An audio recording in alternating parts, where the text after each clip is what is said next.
Shalom, beloveds of the King. Praise Abba Yahuwah. Here we are once again coming together for us to be able to look at our Torah portions according to the biblical calendar. And I am so excited about what the Father is doing in unfolding for us this new cycle of Torah portions. And, we are embarking on a journey that I do not know of many people actually doing the Torah portions according to the New Year cycle that actually starts in March, as opposed to the cycle that the Jewish people follow, that is going to be in October. And so this is very exciting because as we embark on this journey, every single Torah cycle is going to be prophetically speaking to us in terms of where we are. And this couldn't be more profound, this Torah portion of Lecha, which is really get yourself out. And how powerful it is, because this is the Torah portion cycle that was of this last Shabbat. And I'm hoping to be able to have everything up to date by this Shabbat, so that we are able to follow it exactly as the Torah portions are, in being able to be on track in what the Father is doing. And it's so powerful because this Torah portion is really about get yourself out, and this is us coming out of the land of Egypt as we would have passed over. We've had our Passover meal. We are busy with our unleavened bread, our time of unleavened bread, and this would really be where we would have the Israelites coming out of Egypt and being able to pass over the Red Sea and coming into this promised land, of which was in the end the wilderness that they were going to be able to dwell in. And so how powerful it is that we are in this very, very time and season, exactly according to the Torah portion of what we're reading and the feasts that we're celebrating, that it's just marrying up and giving us the prophetic understanding of what the Father is wanting to show us. So let us pray as we start. Abba Yahuwah, I just want to praise and thank you for this time. I thank you, Father, for a way that we are walking that we have never been before. And I thank you, my Father, for the revelation that you have given in order to be able to allow me now to be able to start teaching the Torah portions according to the season and the time that we find ourselves in this time, in terms of the feasts that we are celebrating and the Torah portions that are ahead of us, to understand exactly what you are wanting to say in this new cycle of this new year that we find ourselves in. As we have Lecha, we are getting ourselves out of this ways of Egypt, and what do we expect, and what is it that you are saying to us through this Torah portion. And so, Abba, I just want to thank you that you alone will open up the mind of our understanding, open up our hearts, open up our minds of our understanding, for us to be able to truly understand your prophetic heartbeat for the season and the time, and for this alignment of time that we find ourselves in, that we do not want to align ourselves with any more leaven that will come from the pharisaical religious systems, but that we really want to be able to bind ourselves to your ways, to your precepts, to your ordinances, so that we may walk out your purposes and your plans exactly in what you are wanting to speak to us in the hour that we find ourselves in. And so, Abba, I just want to thank you for this revelation of what you're going to reveal to us, as today we're going to be able to look at our father Abraham, and exactly what it is that you are saying to Abraham, and in this time and season that we find ourselves in being able to understand as a people, to become set apart, coming into covenant with you and exactly what it is that you are saying to us in this hour. And so, Father, I just want to thank you that I can commit this time to you, and I pray that you alone will come and speak to my mind and speak through my lips the very oracles that are going to come from your heart to show us, Father, the season and the time that we find ourselves in. And so I thank you, Father, that I can just commit this time to you right now in Yeshua's name, and I praise and I thank you for this in Yeshua's name. Amen. And so, praise Abba, we are going to start, and we are going to start having to look at Genesis chapter 12, because this Torah portion is going to be from Genesis chapter 12, Bereshit chapter 12 till from verse 1 till Bereshit 17 verse 27. So that is our Torah portion reading, and then we will look at the Haftorah. That will be Yeshayahu, Isaiah 40:27 to 41:16, and that will be our portions that we are going to look into today. And so we start off with Bereshit, Genesis chapter 12 from verses 1, and it says, "And Yahuwah said to Abram, go yourself out of your land." So you see, we are to get ourselves out. We are to go out of our land, from your relatives and from your father's house, to a land which I show you. So how powerful it is that this is a time we have just celebrated the Passover. We've just celebrated our Passover last week. We've just celebrated our Feast of Unleavened Bread, our first day of the Feast of Unleavened Bread. And that Shabbat, last week Shabbat, is this Torah portion that we are covering now, which is the Torah portion of Lecha, and how powerful it is that this is exactly when the Father is saying, come out of your land. Come out of the land of where your familiar place is. Come out of the land of where you are still maybe bound. Why are we in this Feast of Unleavened Bread? Because we need to look at the leaven that is in our hearts. And Yeshua clearly spoke about the warning of the leaven of the Pharisees, which is the leaven of the doctrines of the Pharisees. So this is a time of where we are still looking deep within our hearts to be able to see what leaven is there. Are we still bound by customs and the traditions of religious systems and the religious ways, and the things that are still binding us to this world system? And as we know, this world system is starting to shake as the nations of the world are shaking, and things are starting to happen, and that is why he says, get yourself out. Get yourself out of that place of the familiar that you are familiar with, to understand that I am taking you to new grounds. I'm taking you into a new way, a way that you need to walk with him.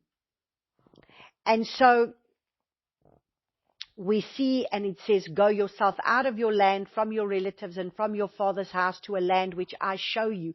So this is why there is the Red Sea crossing, and we are, the Israelites were then to be able to go, and the angel of death passed by, and there were many that would have died, and the firstborn in the houses in the land of Egypt were now dead. And the Israelites came, the angel of death saved them, and they came out, and now they're going to stand by Exodus chapter 14. They stand before the Red Sea. The Egyptians are on their heels coming behind them, and they've got the Red Sea in front of them, but the Father is the one who's going to part the Red Sea for them with a great, the great wind that came, as we looked at last week's Torah portion. And I shall make you a great nation, and bless you, and make your name great, and you shall be a blessing. So what is the promise for us as we are coming forth, as we have now been faithful in order to be able to keep these feasts of Yahuwah, to be able to come out of these religious bondages and the religious things that have kept us bound. We are now coming out, and we will now be a set-apart people for the Father. So the Father is saying He is looking for a people that are going to be set apart unto Him, those that are going to be able to follow Him, those that will know His ways, those that are going to follow Him. And He says, those are the ones that I'm going to bless. And I shall bless those who bless you, and I shall curse him who curses you. And in you the clans of the earth shall be blessed. And so there is a blessing for those that are going to be, as we're going to understand, that everything about this Torah portion has really to do with covenant. And this is what the Father is going to show us, that we are a people coming out, and we are coming out, and we are coming into a place of where the Father is wanting to lead us and teach us and equip us and show us the way that we are to go. And He's wanting to be able to make a covenant with us. And He says, and Abram left as Yahuwah had commanded him, and Lot went with him. And Abram was 75 years old when he set out from Haran. And so he came to the land of Canaan, and they came to the land of Canaan.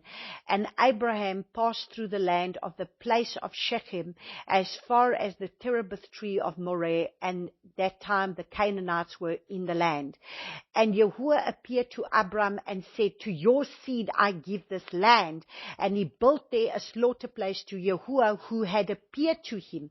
Now, isn't it interesting? Because on the resurrection, the Father gave me the prophetic word that I was to be able to release the prophetic word of Ezekiel chapter 37. And Ezekiel chapter 37 is about the two sticks becoming one stick, and these dry bones having to be able to be the dry bones having to life being breathed into the dry bones, because once again we are coming to a place where the Father is saying, I will take you back to where you belong. I am going to gather my house. I'm gathering my people. I'm taking them out. I'm gathering my people together. I am the one that is going to cut covenant with them. I am the one that is going to be able to lead them and guide them. And we are coming into that place with the Father. And so Canaan, if we have a look at the word Canaan, we are to understand that, Canaan was the land that will humble. So the word Canaan means land that will humble, brought low, subdued, in subjection, under subjection, to be humble, to humble self, to bend the knee. So this land of Canaan that we are coming into is the time that we're coming into this place of where we are going to be bent over, where we are going to be humbled, where we are going to be brought low, where we are subdued under the mighty hand of Abba Yahuwah, and that we bend our knee and that we are following Him. And so that's what we must understand. There is and this is exactly what the Father has showed me, is as we enter into this time, our mouths is going to be able to make all the difference, because we had a look at Exodus chapter 15, and, we're coming into the time of the wilderness as we're coming into our promised land. This promised land is still a wilderness, and the wilderness is the word for Midbar, and Midbar means wilderness, but the origin, the root word of Midbar is Midbar, which means to speak. And so Father wants to speak to us in the wilderness, and He wants to lead us and guide us, and we are to humble ourselves before Him, and we are to allow Him to take us out and to lead us out and to get ourselves out, and He wants to lead a people. But we are to be aware of what we're going to speak in the days ahead, because our mouths are going to bind us in the wilderness, just like it did the Israelites, where what they spoke and the negative things that they spoke was what got them into trouble.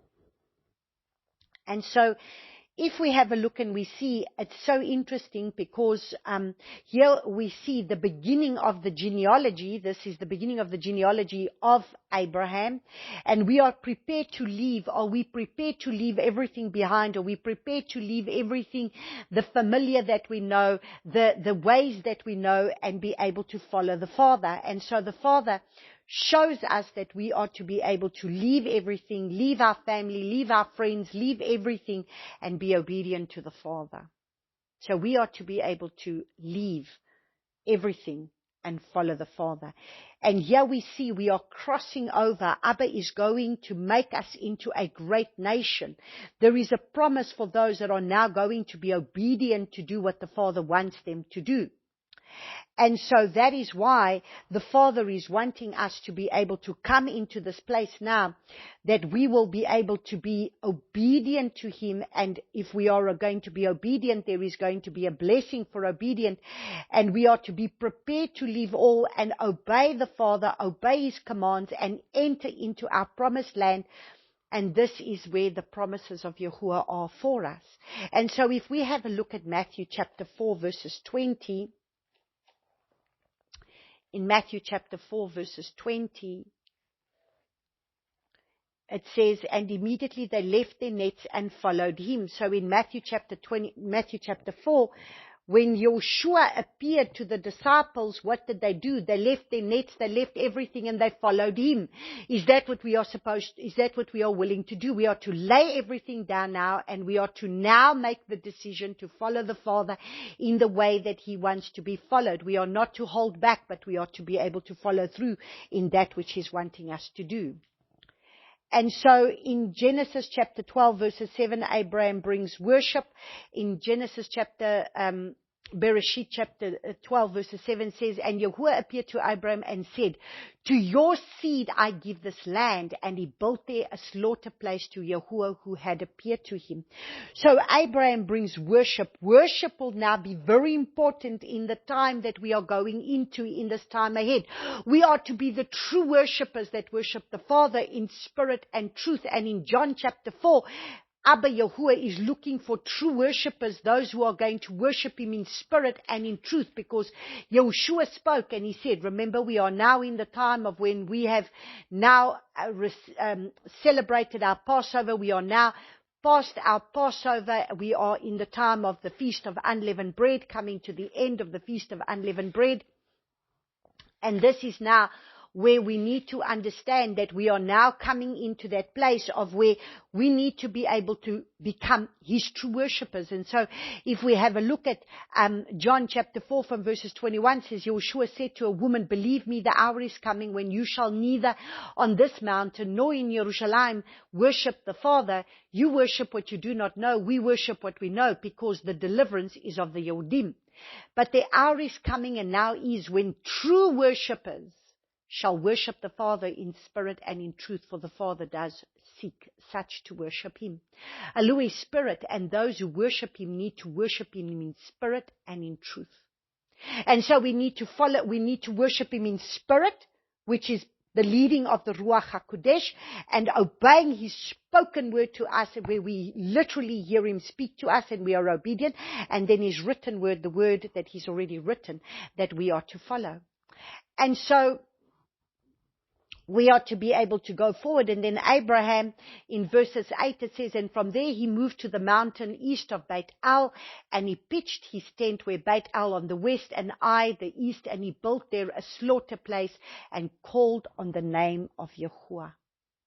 Now you see, now this people that are going forward, this people that have crossed over, this people that are going to go forward into the promises that the Father has ordained for our promised land, where we are now being led by Him, where we have now got ourselves out of Egypt, and we are now walking in His paths, in His truths, in His ways. This is a people that are going to be able to be the Shemites, because remember, Abraham called on the name of Yahuwah, and this is part of the set-apart people, is to be able to be sealed with the name of Yahuwah. And they are the Shemites that are the righteous genealogy of Shem, according to Genesis 4:26, we saw that Shem means the name, and they are the people that are going to be the people of the name, and they are the ones that will be sealed off with the Father's name. And that is why we have a look at John chapter 17. So let's just go quickly look at John chapter 17. And in John chapter 17, verses 6, and it says, in John chapter 17, verses 6, it says, I have revealed your name to the men whom you have given me out of the world. They were yours, and you gave them to me, and they have guarded your word. So here we see Yeshua is the one that has revealed his name, the Father's name, to the people. And then we have a look at verses 12, and it says, and when I was with them in the world, I was guarding them in your name, which you have given me, and I watched over them, and not one of them perished except the son of destruction, that the scripture might be fulfilled. And then we have a look at John chapter 17, verses 26, and it says, I have made your name known to them, and shall make it known, so that the love which you have loved me might be in them, and I in them. So we understand the importance of us being able to guard his name, of us being able to be revealed his name, of us being able to be sealed off with his name, because look and see what he says in verse 15. I do not pray that you should take them out of the world, but that you should keep them from the wicked one. Verses 17 says, set them apart in your truth. Your word is truth.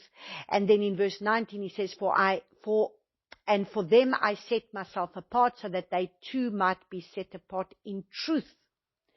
And so we must understand that the name is very important. And I have got many teachings on the name, and we've covered this in terms of the name.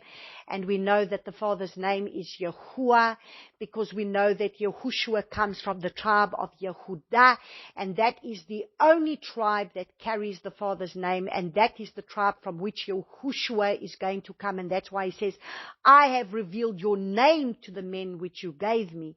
And Yahushua comes out of the tribe of Yehudah, and if you take that name, Yehudah, it is written Yud, Hay, Vav, Dalet, Hay. If you remove the Dalet, which is the door, which is Yeshua, is the door back to the Father, you remove the Dalet and it leaves you with Yud, Hay, Vav, Hay, which you say Yahuwah. So there is the Father's name. Out of the 12 tribes, there's only one tribe which is going to be the order of Melchizedek. Yeshua is going to raise up as the high priest that's going to come through the tribe of Yehudah and not through the tribe of Levi, even though his mother was from the tribe of Levi, because remember, Mary was the cousin of Elisheva, and Elisheva came from the tribe of Levi, and so does Mary come from the tribe of Levi. But Yeshua comes from the tribe of Yehudah, and it is the only tribe that bears the name of the Father, Yehudah.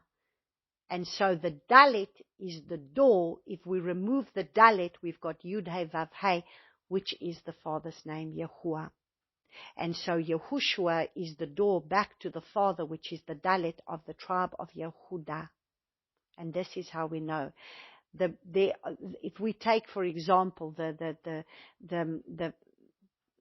prophets in the Bible, like Yirmiyahu, you don't say Yirmiyav and you don't say Yirmiyahu, you say Yirmiyahu, and it's Yahu, Yud-Hey Vav, it's Yahu, it's Yeshayahu, Yud-Hey Vav, Yahu, and so it is a woo sound and not a va and not a wa.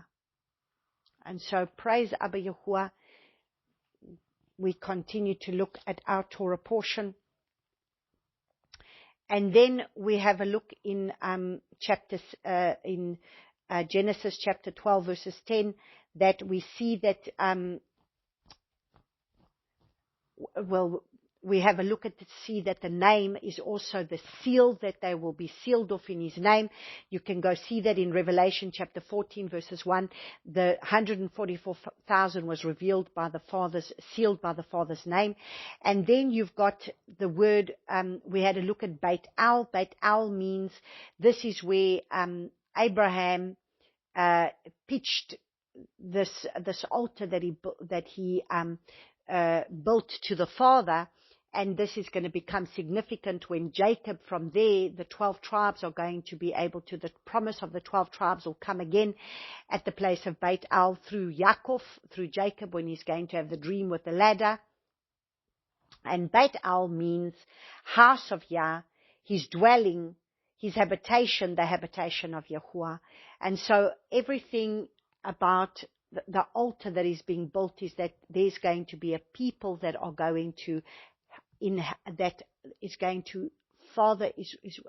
we must make our tents a dwelling place for the Father, that we become this house of Yahuwah, this Beit El for Yahuwah.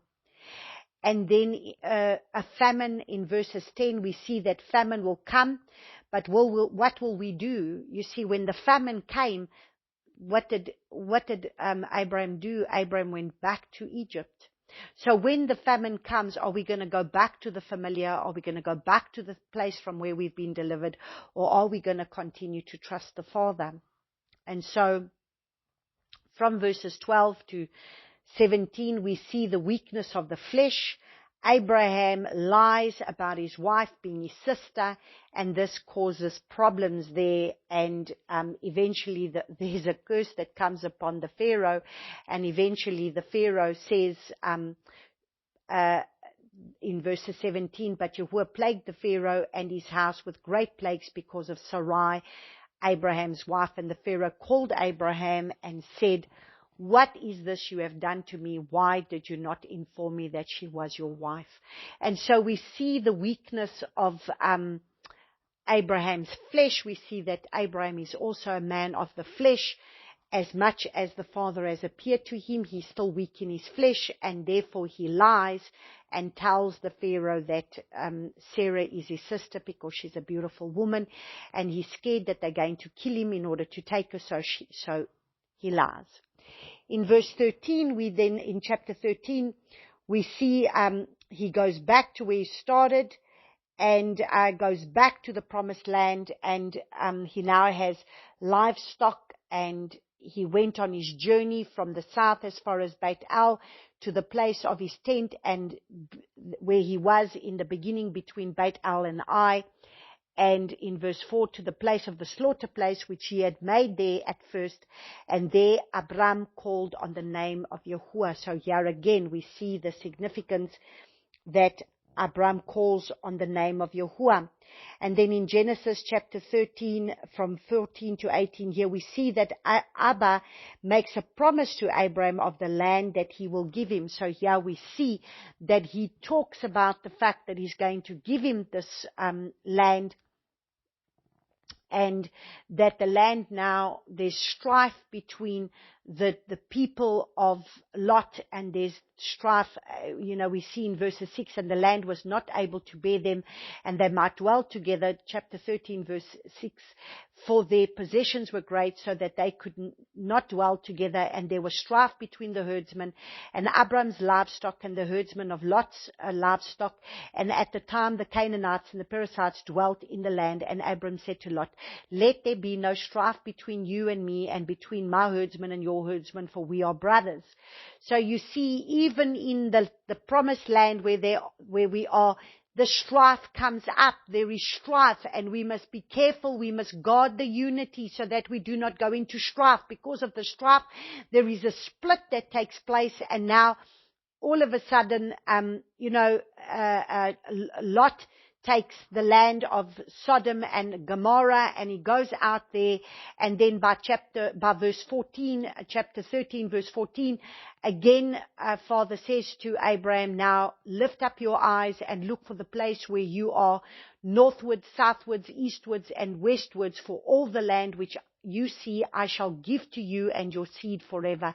And I shall make your seed as the dust of the earth, so that if a man could count the dust of the earth, then your seed also could be counted. Arise, walk in the land through its length and its width, for I give it to you. So Abram moved his tent and went and dwelt in the terebinth trees of Mamre, which are in Hebron, and built a slaughter place there to Yahuwah.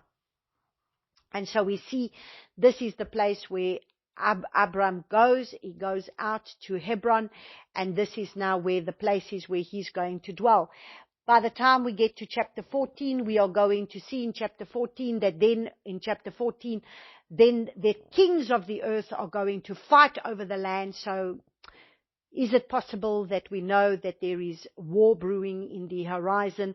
The kings of the earth are coming together. The kings of the earth, I know that there's been a lot of talk of there has been strikes. There's been strikes that hit Israel. Just as they were celebrating their Passover, just after Passover, there were missiles being hit there, and it was coming from the north. Now, whenever there's missiles that come from the north, that is when my ears are perked, because when it comes from the Gaza, the war is not going to come from the south, the war is going to come from the north. And so whenever there is missiles coming into the land of Israel that comes from the north, from Lebanon side and from the north, then those are the ones that we are to be able to worry about. But praise the Father, Abraham with his men, he takes 300 men, and he goes forth, and he is able to go and rescue. He goes and he rescues Lot, and so they capture the area, and they do not take any of the spoils, only some of the things that the men ate and everything were they to come, so that Abraham does not want anybody to be able to sit and say that anything that came from the hand that of what he went and achieved. So if we look at in Genesis chapter 14 from verses 18, it talks about Melchizedek, sovereign of Salem, brought out bread and wine. Now he was the priest of the Most High El. So here it talks about the king of Salem, the king of Melchizedek. His name was Melchizedek. And this is very possible that it could have been Shem, that it could have been. We don't truly know who this man is, but could have been Shem. And so in verse 22, by verse 20 it says, and blessed be the Most High El, who has delivered your enemies into your hand, and he gave him a tenth of all. And so here we see how Abraham is blessing Melchizedek, giving him a tenth. And by verse 22, Abraham said to the sovereign of Sidon, I have lifted my hand to Yahuwah and the Most High El, the possessor of the heavens and the earth, not to take a thread or a sandal strap, or whatever is yours, lest you should say, I have made Abram rich. Abram wanted the Father to be able to get all the glory out of his life. Then we get to Genesis chapter 15. And in Genesis chapter 15, this is the most beautiful promise here. And we see that the Father is the one who cuts covenant with Abraham. So from verse 1 it says, and after these events, the word of Yahuwah came to Abram in a vision, saying, do not be afraid, Abram. I am your shield. Your reward is exceedingly great. So what is the promise that the Father is saying to us now? We can take this promise of Bereshit, Genesis chapter 15, verses 1, where we are being told that Abba is our shield. He's our protection. He's our defense. He's our cover. He's our hedge of protection. Abba is the one that's going to cut covenant with Abraham. Yahuwah is the one who's going to cut covenant with Abraham. And so in this very chapter of chapter 15, Abba reveals himself to Abram as being his shield. And so we are to understand that no matter if the kings of the earth are going to raise up and there's going to be wars and rumors of wars, we are to understand that our Father, Abba Yahuwah, is our shield. And that word shield is our protection. He's our defense. He's our cover. Just like he covered them in the ark. And we will be covered in the ark of Abba Yahuwah's presence. He's our hedge of protection. And so we see that he's the one that he says to him, see, you have given me no seed. Abraham is speaking to him about giving him no seed. One is born in my house is my heir. And see, the word of Yahuwah came to him saying, this one is not your heir, but he who comes from your own body is your heir. So he tells him that he is going to bear a child. Verse 5, he brought him outside and said, look now towards the heavens and count the stars, if you are able to count them. And he said to him, so are your seed. And he believed in Yahuwah, and he reckoned to him for righteousness. And so it is that we are the children of Abraham if we are going to believe the Father by faith and walk out his precepts, his ordinances. We are to walk out his ways. And so at the end of the day, it will be accredited to us also to righteousness if we are going to be obedient to walk out the Father's ways, if we too are going to be able to walk out Abba Yahuwah's ways. And so in verse 26, in Genesis chapter 26, verses 5, it says, because Abraham obeyed his voice and guarded my charge, my commands, my laws, and my Torah. And so understand, Abraham was a man that not only just faith, because a lot of people want to be able to say, he's the father of our faith. Yes, he is the father of our faith, but he was obedient to keep the Father's Torah. He obeyed his covenant, he obeyed his ways, he obeyed his laws, he obeyed his commands. And so we too need to be able to follow our father of faith, Abraham being our father of faith, by being able to be a man and a woman of faith, but at the same time being able to obey the Father and walk out his ways of instructions. And so we have a look at, in Genesis chapter 15 from verses 16, it says, and then in the fourth generation, so he cuts covenant, Abba cuts covenant with him, and we see that he puts him in verses 12, he puts him into a deep sleep, and Abram, see, frightening great darkness fell upon him, so he puts him into a deep sleep, a great darkness comes on him, and he cuts covenant. And isn't it interesting, again, as the fire, because it says, and he said to Abram, know for certain that your seed are to be sojourners in a land that is not theirs, and shall serve them, and they shall afflict them 400 years. So, the Father is already telling Abram that his descendants are going to go back into Mitzrayim, where they came from, where he had gone to find shelter, is going to take him into Mitzrayim, and this is where they are now going to be able to be slaves there for 400 years. Interesting how then we have celebrated the Passover coming out of slavery, which they would have been for 400 years. So as we are reading the Torah portion of Genesis chapter 15, we see this being fulfilled by Moses, where they would have been 430 years that they were in Egypt, and then after 400 years they are going to be released. And this is exactly what we see as this Torah portion, as we have had Passover, that now after 400 years Father has cut covenant with them. Father cut covenant with Abraham and says your descendants are going to be going into exile for 400 years. They will serve as sojourners in a land that is not their land. And now we see this Torah portion exactly at a time of when they're coming out of Mitzrayim, and they are going to come back into their promised land again. But the nation whom they serve, I'm going to judge, and afterwards let them come out with great possessions. So is this not exactly what has just been fulfilled, as the fact that we've just come out of Egypt? This is the land where we sojourned. We've just come out of Egypt, and we've come out with great possession. The Israelites then got delivered, and they're coming out with great possessions. Now, as for you, you are to go to your fathers in peace, and you are to be buried at an old age. Then in the fourth generation they shall return here, for the crookedness of the Amorites is not yet complete. And it came to be, when the sun went down, it was dark, that see a smoking oven and a burning torch passing between their pieces. Interesting. How did they come out? Father would be a cloud by day and a pillar of fire by night. And here we see the smoke and we see the burning torch passing between the pieces. And the Red Sea is parted as these people are coming out. And this is the covenant that the Father has made with them. And this is the covenant that the Father has made with Abraham, where He's the one who's going to be the burning torch. He's the one that is the consuming fire.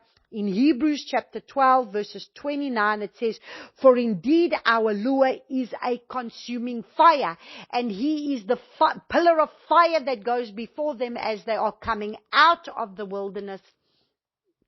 As they're coming out of Egypt, going into the wilderness. Abba, Father, is their cloud by day and the pillar of fire that is there to be able to lead them in the way that they are to go. And on the same day, Yahuwah made a covenant with Abraham, saying, "I have given this land to your seed, from the river of Mitzrayim to the great river, the river Euphrates." So how great is this land? If we look at a 10-cent agorot, that is the fullness of the land of the 10-cent agorot, and that is going to be from the river Euphrates to the river Nile. This is the whole land of the promise that was given us, not the small little drop in the ocean that we see the land of Israel being today, where our neighbors are possessing land that was actually land that was, the covenant was given with Abraham, and the Father is the one who gave the borders. And He gave the borders that He said from the river Euphrates to the river of Mitzrayim, which is the river Nile. And with Kenizzite and Comonite and the Hittite and the Perizzite and the Rephaim and the Amorite and the Canaanite and the Gerashite and the Jebusite. This is the promise that the Father has given us of the land, that the Father has given us the promise, and He is the one who goes before us as a consuming fire, and He's the one leading us out of Egypt as we have just come out of this place of Egypt, being able to be released into the promise that the Father has given us, this promised land that we have now entered into, as now we are right now today, being able to be in 2023, as we are now coming out in this time, as we've come out and we've passed over. What is there to be able to expect that the Father is now the one saying, "I have made covenant with you. I've given you a promise. There's promises that I've promised you, and I want you to come forth into the fullness of the promises that I have laid before you." And so now there is the danger, and this is the danger that comes for us to understand, because we get then to Genesis chapter 16, and by the time we get to Genesis chapter 16, this is now when the danger comes. Because we are just being thrust forth into the promise, and then the enemy comes and wants to be able to get us to birth these Ishmaels in our lives. And then in Genesis chapter 16, we see from verses 1, "And Sarai, Abram's wife, had borne him no child, and she had a Mitzrayim female servant whose name was Hagar. And Sarai said to Abram, 'See, Yahuwah has kept me from bearing children. Please go into my female servant. It might be that I am built up by her.' And Abram listened to the voice of Sarai, just like Adam listened to the voice of Eve, Hava. And so do you understand why many times it is very dangerous for men to be able to just listen to their wives? Many times the wives do speak by the mouth of the Father, but that is why there is a danger that a man must always go back and check with the Father, because at the end of the day, there is again Abram listening to his wife's voice, does not check with the Father. The Father has told him that he's going to bear a child that will come from his loins. So now the wife brings him a good plan. And this is what we must understand in the season that we find ourselves in the times that we find ourselves in. Be very careful not to birth Ishmaels. There's promises that the Father has given us, but we are not to fulfill those promises out of our flesh. We are to be able to walk out the Father's way according to Father's leading by His Ruach, and not according to our own plans. And this is why this is here as a warning for us to say we are not to be able to go and birth visions and prophetic things according to the flesh. If the Father has a promise that He's given you, then you are to wait on His timing of when He is going to fulfill it, and don't you do it of your flesh. Because whatever you birth of the flesh is going to be able to bring to your destruction, because this is exactly what we're going to see that is going to happen over here. So we see that Sarai is going to tell Abram to be able to have a child with Hagar. And then what does she do? Then she blames Abram for what she has done, and because of her plans that she has made. And this is now, he's gone and birthed this from himself, because if we look at verse 5, it says, and Sarai said to Abram, my wrong be upon you. So she does wrong, and now she blames the husband. I gave my female servant into your bosom, and when she saw that she had conceived, I was despised in her eyes. Let Yahuwah judge between you and me. And so you see, this is why it is very, very important that men are able to hear Abba Yahuwah, even though the wives are there to be their helper, to be able to help them, to be able to guide them in a helping, as a helper. But they are not to lord themselves over the men and tell them what to do. And men, if the wife is doing that and she speaks by the mouth of the father, please just clear it with the father. The father will lead you, and the father will guide you, and the father will show you what you are to do.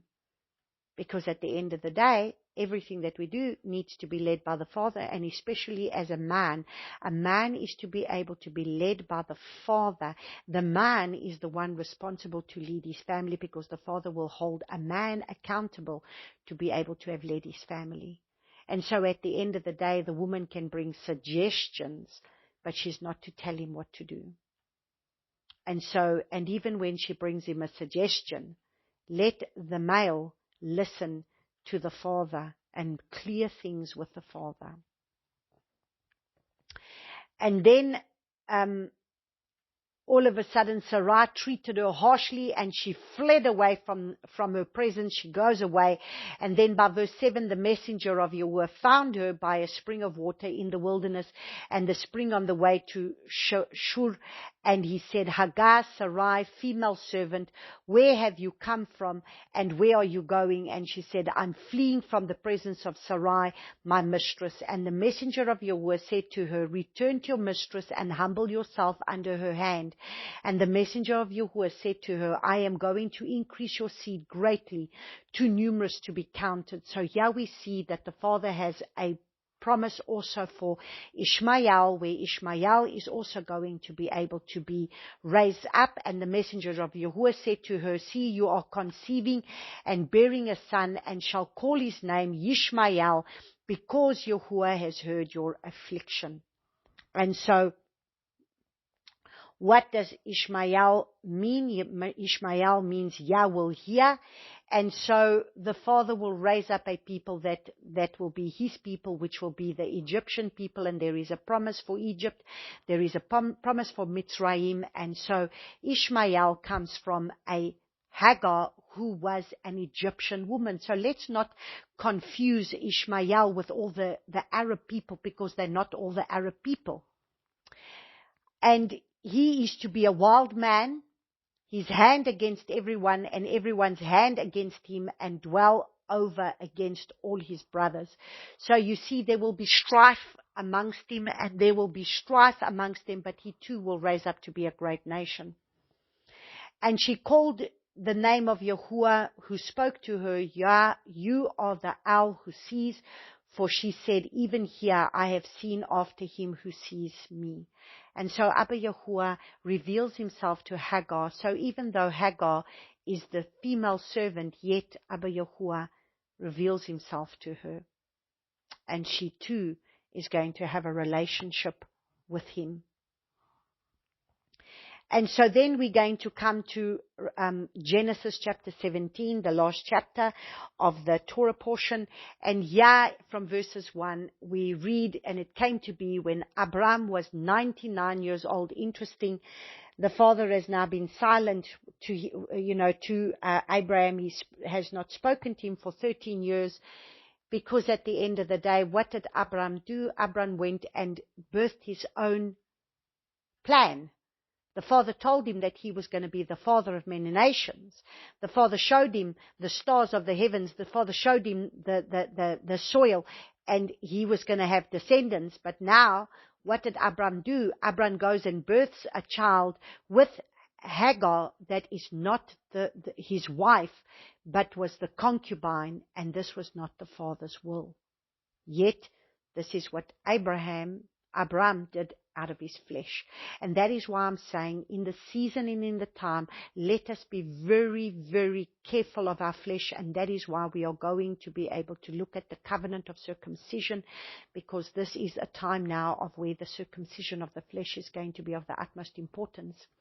And so it came to be that when Abram was 99 years old, that Yahuwah appeared to Abram and said to him, I am El Shaddai. And now he appears to him as El Shaddai.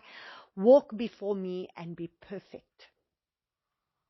So here we see the same promise that was actually given to Noah, that he was perfect in his generation. This is the same promise that is being given to Abraham. Now he says, and I give my covenant between me and you, and shall greatly increase you. But he says, I am El Shaddai.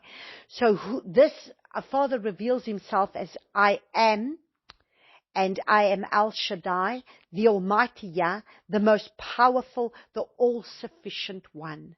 This is the all-sufficient one, the mighty El Shaddai, the all-sufficient one. And he tells him to walk perfect. And isn't it interesting? It's El Shaddai. Our hearts beat Shaddai, Shaddai, Shaddai. It's the shin. The heart is in the shape of a shin, and it's for the shin of El Shaddai. And our heart beats Shaddai. It beats with the name of the Father, of the shin, on the name of an imprint on our heart. And even in Yerushalayim, he has encoded his name of the shin of El Shaddai, that is also embedded in Yerushalayim. And so here we see that he tells him to be perfect. So he says, be perfect. Walk before me and be perfect.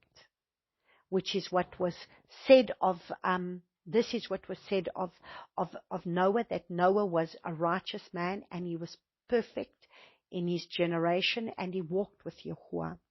And so this word perfect is the word tamim, which means complete, whole, sound, innocent, having integrity, what is complete or entirely in accordance with truth and fact.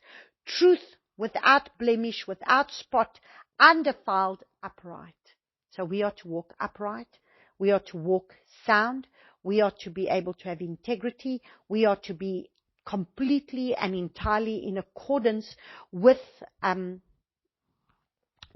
fact and with truth, and we are to be without blemish, without spot, and we are to be undefiled, and we are to be upright. Now, if we go look at Ephesians, let's just quickly look at Ephesians.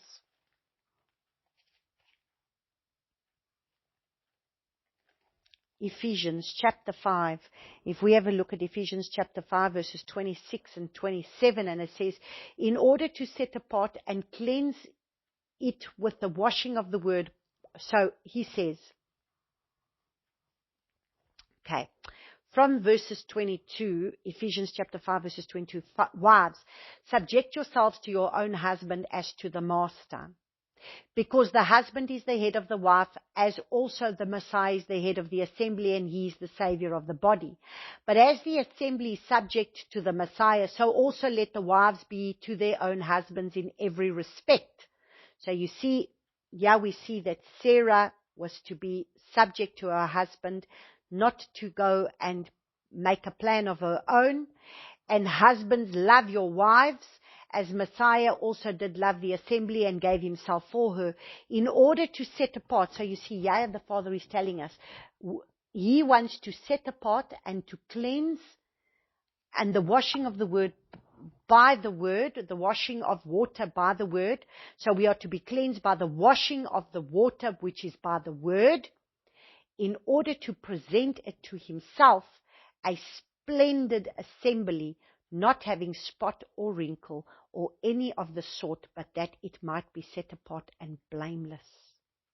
So we are a bride that is to be able to be set apart and blameless, that we should be perfect in our generation, walking in the ways of the perfection of the truth of his word. And this is the people that he's raising up now. A people that need to be able to walk in the truth of his word. A people that need to be able to walk upright before him. And this is the bride. This is the bride that he is setting apart now. He is setting apart a bride that needs to be able to walk blameless before him. And so then we have a look, and this is now when the Father is going to be able to make a covenant. So let us just go back again. And in chapter 17 now, he turns around and he says, let's just look at chapter 17, and it says, "And as for me, look, my covenant is with you, and you shall become a father of many nations. And no longer is your name called Abram, but your name shall be called Abraham, because I make you a father of many nations." So the Father is going to breathe his hay. He's going to put his hay. He's going to put the hay into Abram. So he now is going to be able to have the hay. And yeah, we see the hay means to behold, to reveal, to show, to breathe. So the Father is breathing his hay in us. He's going to be able to allow us to behold, to see him, to behold him, to have his breath, to be able to reveal, to have him show us his ways. Abba is going to reveal himself through Abraham, and Abba is going to reveal himself to the nations through our lives. And the covenant, he's going to make a covenant with us, and it's the covenant of circumcision.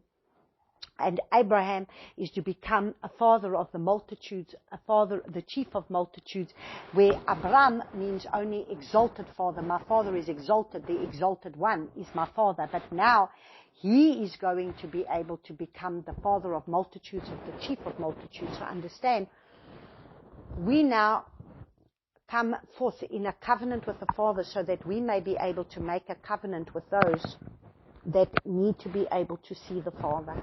And so understand, the Father is wanting us now to be able to raise up and reveal him to the nations of the world, so that the people can behold who he is. He has the hay, the breath, the hay. It's going to be that behold, to reveal, to show, to breathe. So he wants to breathe life in us. He wants to breathe his hay in us. He wants to change our very identity to be able to become the people that need to behold his glory, that need to reveal his glory to a people, a dying people in this world right now. And so if we go look and see the covenant of the circumcision of the flesh in the time of Abraham, now is the circumcision of the flesh of our hearts. We need to submit and surrender to Yahuwah. And so this is now when the Father is making covenant. So let's just read the scripture. And he says, "As for me, look, the covenant which is with you, and shall become a father of many nations, and no longer is your name to be called Abram, but Abraham, and I shall make you exceedingly fruitful, and make nations of you, and sovereigns shall come from you. And I shall establish my covenant between me and you, and your seed after you in their generations, for an everlasting covenant to be a lure to you and your seed after you. And I shall give to you your seed after you the land of your sojournings, and all the land of Canaan as an everlasting possession, and I shall be their Alua." So you see, the Father is going to give us a land of our inheritance. We are to be walking into the land of our inheritance. We are to be walking into the promise, into the promises that the Father has already made for us. Let us not birth it of our flesh, but let us walk out the promises that the Father has already ordained before the foundations of the earth, the scrolls that has been written before us, because that was the prophetic word that the Father had me do. Father had me release the prophetic word, and that was the prophetic word for Passover, that the people were to be able to be aligned into the scrolls of what is the scroll for their life, that they are to be walking out the scroll of their life, the very scroll that has been written before the foundations of the earth from their lives. They were to be bound to that scroll and walk it out as they were now going to cross over. They were going to cross over to be able to walk out the purposes and the plans of the promise of the scrolls of their lives. And this is the very work that the prophetic work that the Father had me to release. And so he says, and Elohim said to Abram, as for you, guard my covenant. So we are to now guard the Father's covenant, you and your seed after you throughout their generations. This is my covenant which you guard between me and your seed after you. Every male child among you is to be circumcised, and you shall circumcise the flesh of your foreskin, and it shall become a sign of the covenant between me and you. And a son of 8 days is circumcised by you, every male child in your generation, he who is born in your house or brought with silver from any foreigner who is not of your seed. He who is born in your house and he who is bought with your silver has to be circumcised. So shall my covenant be in your flesh for an everlasting covenant. So who is the one who made an everlasting covenant with us? It is none other than our Messiah, Yahushua. So let us go and see where the Father is now going to be able to make a new covenant, a renewed covenant. The circumcision of the heart, we need to submit and surrender to Yahuwah. And we need to submit and surrender to the circumcision of the heart, that the Father is wanting us to be able to be circumcised of the heart. And so let us go and read in Romans chapter 3. We are going to read Romans chapter 2 from verses 28 to 29. And it says, okay, let us just read from verses 23. You who make boast in the Torah, through the transgression of Torah, do you disrespect Elohim? For the name of Elohim is blasphemed among the nations because of you, it has been written. So understand, they blaspheme the name of Yahuwah. The Israelites will blaspheme the name of Yahuwah throughout the nations because they did not keep Abba Yahuwah's way. They did not walk out the fullness of his word in terms of keeping Torah. And they therefore they blasphemed his name, and that is why today they don't even bring the name of Yahuwah upon their lips, because the Father removed his name from their lips. The Father is the one who removed the name from their lips. Why? Because he's the one who said that you have blasphemed. You are the one that is making my name. You are the one that is actually bringing my name to naught by the fact that you do not keep my ways. So we continue to read, and it says, for the circumcision indeed profits if you practice the Torah. But if you are a transgressor of the Torah, your circumcision has become uncircumcision. So you see, for all those that are circumcised, then it's because they are to uphold the Torah. So the Jewish people are to uphold that. If it doesn't help their child go and be circumcised when they are 8 days old, that all the Jews circumcise their boys because it's the sign of the covenant. But what does it profit? The fact that they will go and circumcise a child that is 8 years old, but then does not be taught the ways of Torah, does not be brought up the ways of Torah. It will have been of no use for them to have been circumcised, because at the end of the day, the circumcision is about the circumcision that the Torah is supposed to be written and walked in the tablets of our hearts and walked out. But what instead has happened, now you've got a lot of the Jews, at least 70% of the land of Israel, is not practicing ways of Torah at all. They do not keep the ways of Torah at all, but yet all the Jewish boys will be circumcised by the time that they're 8 days old, because that is the sign of the covenant. But this is what he's saying. What does it profit? For circumcision indeed profits if you practice the Torah. But if you are a transgressor of the Torah, your circumcision has become uncircumcision. Because of what profit does it profit you? Because you're supposed to be circumcised of the flesh. The circumcision of the flesh is the fact that you are coming into into a upholding his ways and walking out his Torah ways. So if an uncircumcised one watches over the righteousness of the Torah, shall not his uncircumcision be reckoned as circumcision? So you see, if you are uncircumcised, but yet you keep the ways of Torah, to the Father it is seen as you are of the circumcised, because it's the more important that you circumcise your heart than the actual foreskin.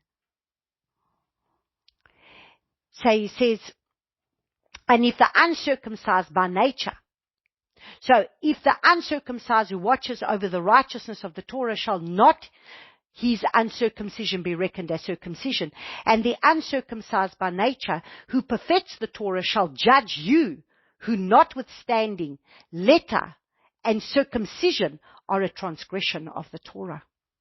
And so understand, so the one who has circumcision but doesn't keep the Torah, he's a transgressor of the Torah. But the one who is a non-circumcised, who is not circumcised, but upholds Torah, the Father sees him as being, as upholding Torah. And so he says, for he is not a Yehudi. See, he is not a Jew who is so outwardly. Neither is circumcision that which is outwardly in the flesh. But a Jew, a Yehudi, is he who is inwardly, and circumcision is that of the heart, in spirit, not literally, whose praise is not for men, but from Eloah. So verse 3 it says, what then is the advantage of the Yehudi, or what is the value of the circumcision? Much in every way, because firstly indeed that they were entrusted with the words of Eloah. So you see, the Jews came first. The Israelites came first. They were first to be able to uphold. But the Father is going to raise up a people now, and let's go look at Ezekiel chapter 36. When he is going to put a new spirit within us, and let's just go look and see, this is the spirit so that we may be able to be the ones that now will be circumcised of the heart. And what does this mean? So let's go look and see in Ezekiel chapter 36 from verses 26, and it says, so from verse 25, and I shall sprinkle clean water on you, and you shall be clean from all your filthiness and from all your idols. I cleanse you. So understand, the Father is bringing a new covenant, a renewed covenant. The covenant of now the circumcision of the heart. Not just the circumcision of the foreskin of the flesh of a male, but the circumcision of a heart. So of what use is the circumcision of the flesh, of the foreskin of the flesh, when a man does not walk ways of Torah? And when the Jews are all being circumcised, the little boys, and yet at the end of the day they don't uphold Torah. They don't walk ways of Torah. They're not obedient to the Father's word. And so he says, and I shall give you a new heart and put a new spirit within you. Because you see, he wants us to circumcise our hearts. And I shall give you a new heart and put a new spirit within you. And I shall take the heart of stone out of your flesh. Because you see, it was a heart of stone. That's why the first tablets of stone were broken. And he had to have second tablets of stone being put into the ark. Because the first tablets were going to be broken. They were going to fall to the ground and they were going to be broken. And now he's going to be able to write new tablets of stone. And those tablets of stone are going to go into the ark. And that is going to be written on the tablets of our heart. But now listen. And I shall give you a new heart and put a new spirit within you. I shall take the heart of stone out of your flesh, and I shall give you a heart of flesh. And put my spirit within you. And I shall cause you to walk in my laws, and guard my right rulings, and do them. And you shall dwell. So listen to what he says, and I shall put my spirit within you. So now we have received the Ruach of Yahuwah. So you see, the crossing over is the baptism that we're going to receive, and now we are being prepared in order to be able to get to Shavuot. And what is Shavuot? We are going to then be filled with the Spirit of Yahuwah. And what is the filling of the Spirit for? And to put my spirit within you, and I shall cause you to walk. So please just make a note. He doesn't just write it on the tablets of our hearts. He causes us to walk. I shall cause you to walk in my laws. and guard my right rulings, and shall do them. And you shall dwell in the land that I gave to your fathers, and you shall be my people, and I shall be your Eloah. And I shall save you from all your uncleanness, and I shall call forth the grain to increase it, and I shall bring no scarcity of food upon you. So you see, if we are going to walk out this Torah now, of the circumcision of the heart, and we are to walk out his Torah of the circumcision of the heart, because this is now the circumcision of the spirit that he is requiring of us. So let us now go and read Colossians chapter 2.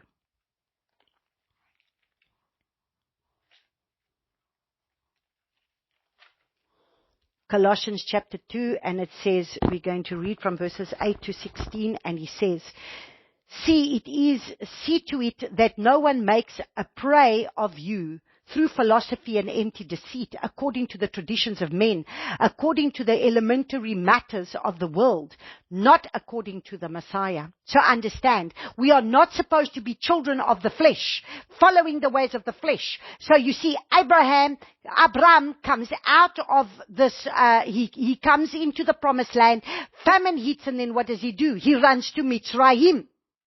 And then the Father says to him, your people are going to be sojourners in this land for 400 years, more than 400 years. Your people are going to be sojourners in this land. But then there will come a time I will bring you out. So we have been sojourners in Mitzrayim, following the ways of the world, and he says, now is the time that you come out of the ways of the world and start to follow after me and my ways. And you are not to be able to get the philosophies and all these things of these customs and the traditions of man, and these customs and traditions that's why he says come out of Babylon, because we are not to be able to follow the customs and the traditions of religious systems, but we are to come to the truth of the Father's word.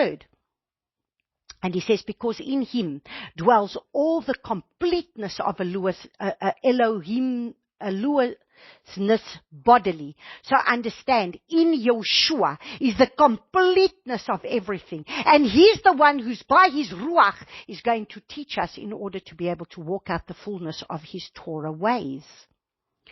And you have been made complete in him, who is the head of all the principality and authority. So understand, we are now have a head, and the head is Messiah, Yahushua. And he's the one who wants to lead us and guide us and teach us in the ways that we are to go, in the ways of the Father, so that we may be able to walk out the fullness of his truths of his word, to walk out the fullness of Torah, spirit and truth, the fullness of this word from Genesis to Revelation, and the fullness of being able to walk out his Torah ways and being led by the Ruach HaKodesh of Yahuwah. So that we will be those that will have the authority to stand on scorpions and snakes, and to be able to subdue the earth for the Father once again. In him you were also circumcised with a circumcision not made with hands, in the putting off of the body of the sins of the flesh, but by the circumcision of Messiah. So understand, we got to put off the old man. We got to put off the old man with the lusts of the old man and the lusts of the flesh and the prides of life.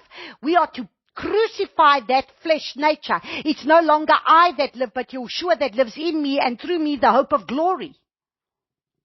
Having been buried with him in immersion. So when we went through the Red Sea, we are to bury that old man. We are to be baptized. We are to immersed. That's why we went and we did a mikvah, to be immersed, so that we resurrect as a new creation in him, in order to be able to follow him and his ways, and in the way he wants to be served. He says, in which you also were raised with him through the belief in the working of Eloah, who raised him from the dead. And you being dead in your trespasses. So let us put to death the nature of the sin nature of the flesh, and the uncircumcision of your flesh. And he has made alive together with him, having forgiven all your trespasses. So he forgave us all our trespasses when he hung at the stake. So we just had him hanging at the stake. He pardoned and he forgave as far as the east is from the west, so as he buried our transgressions from us, and so that we may resurrect with him as he resurrected on Sunday night. He resurrected, and as he resurrected, we are now a new creation in him in order to be able to walk out his purposes and his plans and his ways. And our trespasses has now been nailed to the stake so that we become new creations with circumcised hearts, where we do not follow the lust of the flesh, where we now start to be filled with the Ruach of Yahuwah, to be able to start doing what it is that he has for us to do, and to be able to walk out his purposes and his plans, to walk out his ways, the truths of his word. And he says, and you being dead in your trespasses and the uncircumcision of your flesh, he made alive together with him, having forgiven all trespasses, having blotted out that which was written by the hand against us, by the dogma, all the customs and the traditions of man, all the doctrines of demons of religion. He's nailed to the stake because he's without leaven.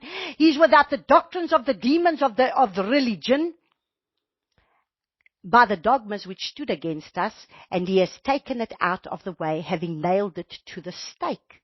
So you see, he nailed it to the cross. He nailed it to the stake. It's all been nailed to the stake. He nailed it. And now we are free to be able to walk out his purposes and his plans, and we have no excuse now in order to be able to walk out his ways, to keep his laws, to keep his commands. And he says, having stripped the principalities and the authorities, he made a public display of them, and having prevailed over them in it, let no one therefore judge you in eating or drinking, in the respect of festivals and new moons and Sabbaths. And this is not the one, this scripture is not a scripture now to say, well, we can keep our own feasts, we can keep our own things. No, you are now going to keep his feasts, his way of eating, his Sabbaths, his ordinances, his laws, and let no one judge you for doing that, because the world is going to want to judge you for keeping, for the things that you should eat, the things that you shouldn't eat, the things that you should drink, the things that you shouldn't drink, because now we do not want to have the alcohol and all of that we do not partake of all of this, and the fact that we are keeping his new moons, and the fact that we are keeping his Sabbaths. Let no one judge you on this, is what he's saying, because now Yeshua has nailed all of this. He's taken all these dogmas of when we were rebellious children, not keeping his ways, and now we are going to be able to walk out his purposes and his plans. Do you see how this all fits in with what Yeshua has done for us? And so now let us look at Philippians. And so we look at Philippians chapter 3, and we read from verses 3, and it says, for we are the circumcision who are serving Yahuwah in spirit and boasting in Messiah Yahushua, do not trust in the flesh. So do you see? Now what do we say? Let us not be like Hagar, like Sarai, that was getting Hagar to bear a child for him. Let us not make our plans of our flesh. Let us trust in the Abba Yahuwah in the time coming ahead, that we will be those that will be led by him, that we will be those that will be able to walk out his purposes and his plans, being led by him, not to be able to be trusting in the flesh and the arm of the flesh. Though I too might have trusted in the flesh, if anyone else thinks to trust in the flesh, I more. Circumcised in the 8th day of the race of Israel, of the tribe of Benjamin, a Hebrew of Hebrews, according to the Torah, a Pharisee, according to Adar, persecuting the assembly, according to righteousness, and is in the law, having been blameless. But what might have been a gain to me, I have counted all loss because of Messiah. So you see, Messiah becomes our perfect way in which we should walk. He's the one who leads, he's the one who teaches, he's the one who guides by his Ruach HaKodesh. And what might have been a gain to me, I have counted as loss because of Messiah. What is more, I even count all to be loss because of the excellence of the knowledge of Messiah, Yahushua my Master, for whom I have suffered the loss of all and counted them as refuse in order to gain Messiah. So understand, whatever we're going to have to go through, whatever we're going to have to lose, whatever we're going to have to lay down to follow his way, lay down to follow. If you're going to have to be persecuted by those that are going to persecute you because now you are learning the ways of Torah, you are learning to come into obedience to him, and they're going to persecute you because you're keeping new moons, because you're keeping his Sabbaths, because you're keeping his ways.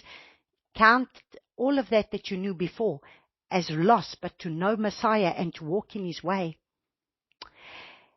And so it says, and to be found in him, not having my own righteousness, which is of the law, but that which is through belief in Messiah, the righteousness which is from Eloah in the basis of belief. So you see, we can't just keep the law without having Messiah. We need Messiah to be the one to lead us in order for us to be able to have our righteousness in being able to walk out the purposes and the plans of the Father. To know him and the power of his resurrection and the fellowship of the sufferings, being conformed to his death. So you see, we are coming to know him. So if somehow I might attain the resurrection from the dead, not that I have been received or already been perfected, but I press on to lay hold of that which Messiah Yahushua has laid hold for me. Brothers, I do not count myself to have laid hold of it yet, but only this, forgetting what is behind and reaching out for what lies ahead. Yahushua is the goal. Let's forget what is behind and let's run the race for what lies ahead. And so then if we have a look at Hebrews, we are going to almost close up here. Let's read Hebrews chapter 7. And so in Hebrews chapter 7, we are going to read from verses 17, and it said, for he does witness. You are a priest forever according to the order of Melchizedek. So Yeshua became our priest according to the order of Melchizedek. And so we are a holy priesthood, a set apart kingdom of priests that the Father is setting apart unto him in this time. For there is indeed a setting aside of the former command because of its weakness and unprofitableness. So understand, you need to read this in context. Please do not think that the law is being set apart. It is the fact that we do not do things according to the flesh, but we are now going to be led by Messiah. He says he works it in you. Philippians 2 verse 13 says he works it in you, both to will and to do his good pleasure. So let's just quickly see Philippians 2. Listen to what it says.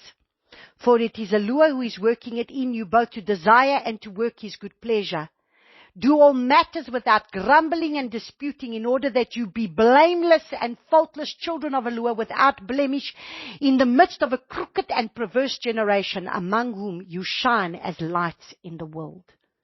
That is who we need to be. And so we are this priesthood that's being set apart.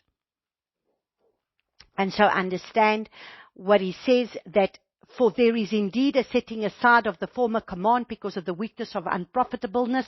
For the Torah perfected naught, but bringing in of a better explanation through which he drew near to Eloah. So you see, the Torah of itself, they were not keeping the Torah. They prophet of the prophet of the prophet. They did not keep the ways of Torah, because it's the Torah of the Spirit now. By the fact that we have died and resurrected with Messiah, we are now able to walk out Torah, because it is written now on the tablets of our hearts, and by the Spirit we are now going to walk it out. And it says, and it was not without an oath, for they indeed became priests without an oath, but he became priest with an oath by him who said to him, you were sworn and shall not regret. You are a priest forever according to the order of Melchizedek. By as much as Yeshua has become a guarantor of a better covenant. And indeed, those that became priests were many, because they were prevented by death from continuing. But he, because he remains forever, has an unchangeable priesthood. So you see, we are the priesthood raising up now. Therefore, he is also able to save completely those who draw near to Eloah, through him, ever living to make intercession for them.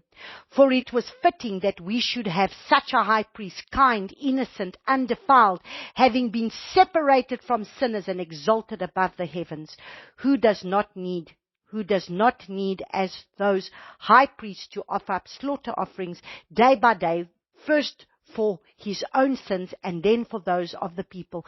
For this he did once and for all, when he offered up himself.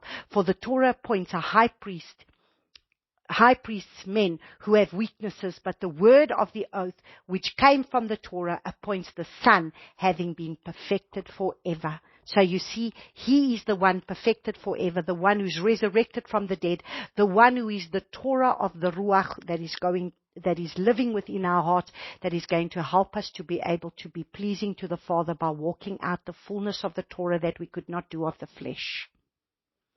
And so we close off with Isaiah chapter 40.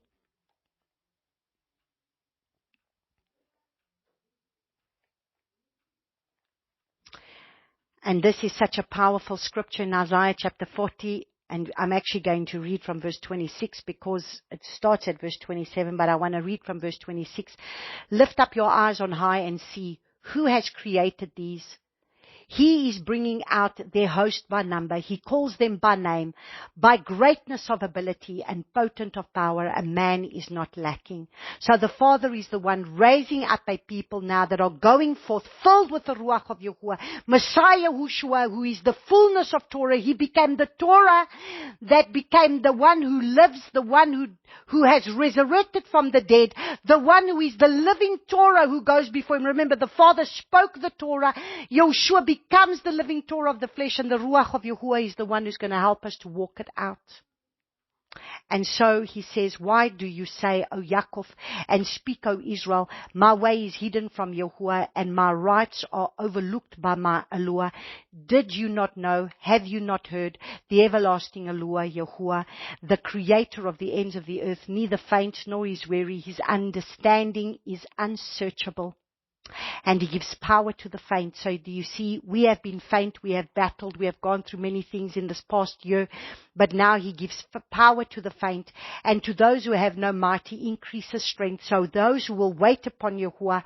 So let us not be like Abraham, who listened to the voice of Sarai and did not wait on the Father on his promise, because we have a covenant of Yahuwah and we shall not go back into Mitzrayim, but we are going forward into the promises that the Father has laid before us.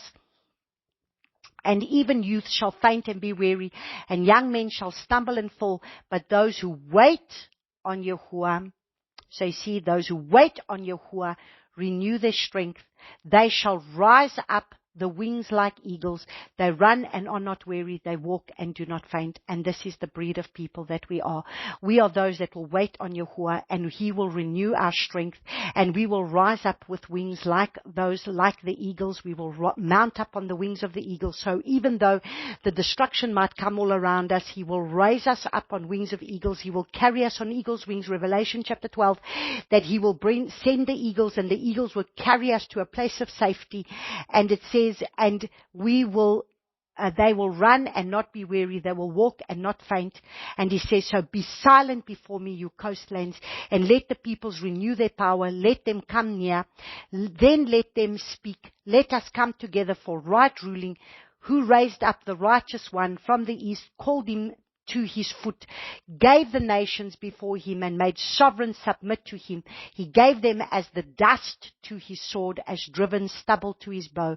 And that is Yahushua, the one who resurrected. And this is why this Torah portion is all about the fact that he died, he resurrected, and we are the resurrection and the life in him, who has performed and done it, calling the generations from the beginning. I am Yahuwah, am the first, and with the last I am he. So you see, Abba Yahuwah gave us the first Yahushua, the last who's going to come. He's the Aleph, he's the Tav, he's the beginning, he's the end. He's the one who presented himself as our Messiah. He's the one who died, who resurrected. He's the one who's coming again to judge the nations of the world. The Lion of the tribe of Yehudah. Coastlands see it, fear the ends of the earth, are afraid. They draw near and come. Everyone helps his neighbor and says to his brother, be strong. So be strong and courageous. Be strong and courageous in the time that we are in. And then he says, but you, O Israel, are my servant. You, O remnant, are Abba Yahuwah's servant. Yaakov, whom I have chosen, the descendants of Abraham, who loved me, whom I have strengthened from the ends of the earth and called from its furthest parts, said to you, you are my servant. I have chosen you and have not rejected you. There you are. We are grafted in. We are his servants. We are those that he's drawing near to him. Do not fear, for I am with you. Do not look around, for I am your Eloah. I shall fortify you. He is our strength. He is our shield. He is the one who is fortifying us. I shall also help you. I shall also uphold you with the right hand of my righteousness. Praise you, Abba Yahuwah. He's our righteousness. He's the one who will uphold us with his powerful right hand. Yeshua has resurrected. Understand, we are now in the time of the resurrection where Yeshua walked amongst them for 40 days until we are going to celebrate when he's going to ascend into heaven on the 40th day. He's now walking amongst us. He's dwelling in our midst. See, all those who raged against you are ashamed and blush. They are as non-existent, and the men who strive with you perish. You seek them, but do not find them. Those who struggle with you, those who fight you, are as non-existent as naught. For I, Yahuwah your Lord, am strengthening your right hand, saying to you, do not fear, I shall help you. May that be the prophetic word for you. Do not fear, I shall help you.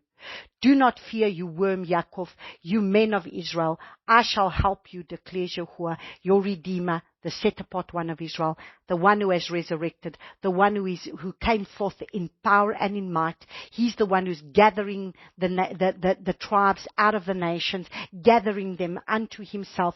See, I shall make you into a new threshing sledge with sharp teeth. Let you thresh mountains and beat them small and make hills like chaff. You winnow them with wind, lifts them up, and with whirlwinds scatter them. But you rejoice in Yahuwah and boast in the set-apart one of Israel. So praise Abba Yahuwah. He was the one who came in authority, power, and might, resurrected out of the grave, and the dry bones that are coming together, this mighty remnant that he's gathering together, this priesthood where he is the mighty commander, the captain of the army of hosts, who's the one who's going to lead us and guide us in the way that we should go. Praise Abba Yahuwah for this mighty Torah portion. Let us pray. Abba Yahuwah, I just want to praise and thank you for this mighty Torah portion, for that which you are doing in this hour in our lives. And I just want to praise and thank you for everything that you are doing in our lives and revealing to us in this mighty Torah portions as we're walking out this prophetic season, as we're walking out this prophetic timeline, according to your timeline, according to that which you are wanting to reveal to us in this hour. You are the one who's cut covenant with Abraham, and you have cut covenant with us, and you are the one that goes before us, and you are the one that has already made a covenant with us and says, allow yourselves to be circumcised of heart. Father, continue to circumcise our hearts. Continue to allow us to be those that can be led and guided by you. And so I praise and I thank you for this in Yeshua's name. Let me read the Aaronic blessing of you. Yevarechecha Yahuwah v'yishmerecha. Yair Yahuwah panav elecha v'chunecha. Yesa Yahuwah panav elecha v'yasem lecha shalom. Yahuwah bless you and keep you. Yahuwah make his face to shine upon you and be gracious unto you. Yahuwah lift up his countenance upon you and give you shalom. May Abba Yahuwah bless you. Shalom, shalom.